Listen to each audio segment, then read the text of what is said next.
the dialogue, the devotee is specifically able to be incorporated fiercelessly by the subtle body in an identity similar to that of the gross body, and one after another he gradually attains stages of existence from earthly to watery, fiery, glowing, and airy until he reaches the ethereal stage. Anyone who can reach from the planet by dint of pious activities attains places in terms of comparative pious actions. One who has attained the place by dint of Virat or Yagarbha worship is liberated along with the liberation of Brahma. But one who has attained the place by the dint of devotional service is specifically mentioned here in relation to how he can penetrate into the different coverings of the universe and thus ultimately disclose his spiritual identity into the absolute atmosphere of supreme existence.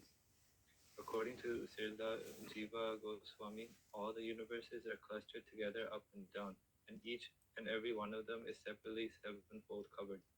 The watery portion is beyond the sevenfold coverings, and each covering is 10 times more expansive than the previous covering. The personality of Godhead who creates all such universes by his breathing period lies above the cluster of the universes. The water of the causal ocean is differently situated than the covering water of the universe. The water that serves as covering of the universe is material, whereas the water of the causal ocean is spiritual. As such, the watery coverings mentioned herein is considered to be false, egotistic covering of all living beings. And the gradual process of liberating from the material coverings one after another, as mentioned herein, is the gradual process of being liberated from false, egotistic conceptions of the material gross body, and then being absorbed in the identification of subtle body till the attainment of the pure spiritual body in the absolute realm of the kingdom of God. Thank you. Pableen, did you want to read tonight? Yes. Srila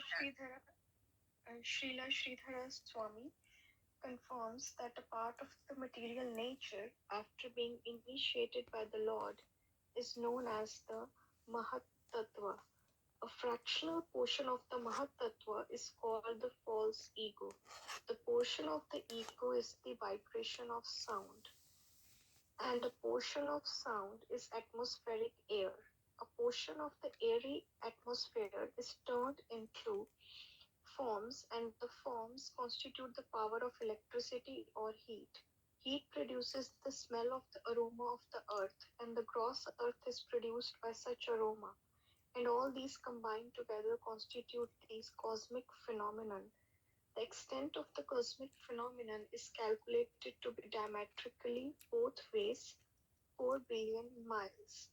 Then the coverings of the universe begin.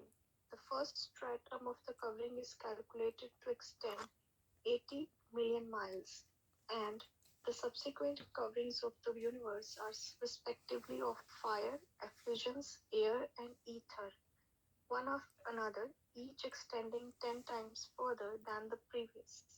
The fearless devotee of the Lord penetrates each one of them and ultimately reaches the absolute atmosphere where everything is of one and the same spiritual identity.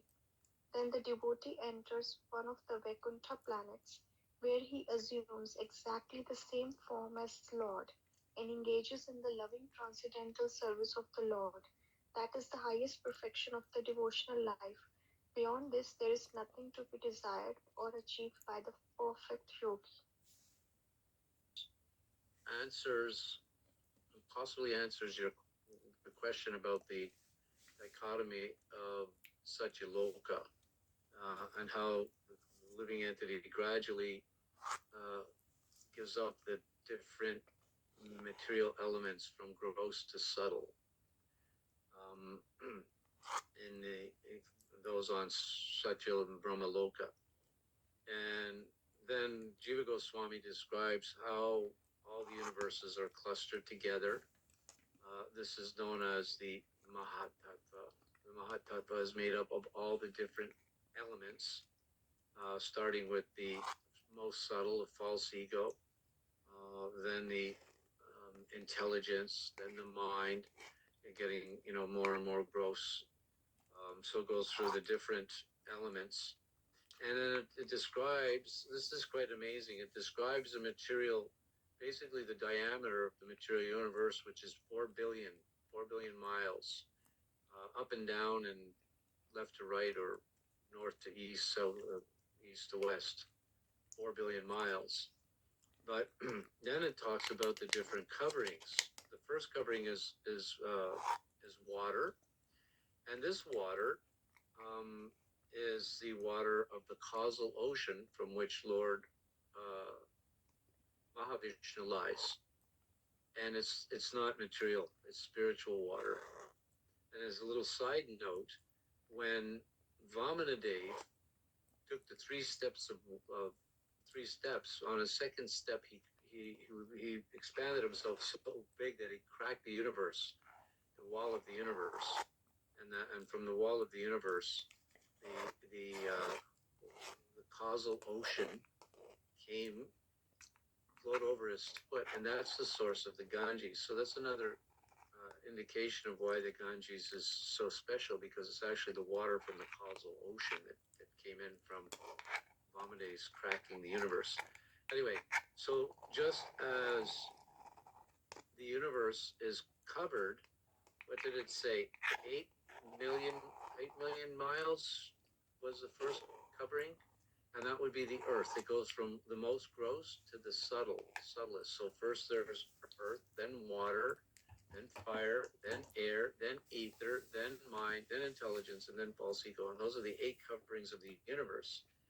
And each successive covering of the universe is 10 times greater. Okay, 10 times greater. So the first covering is 80 million miles. So that the next one would be 800 million miles, and 8,000 million miles, and 80,000 million miles. And this is the thickness of the universe, impossible to penetrate by any material means. But those who are perfected yogis are residing on such a yoga from Satya Loka,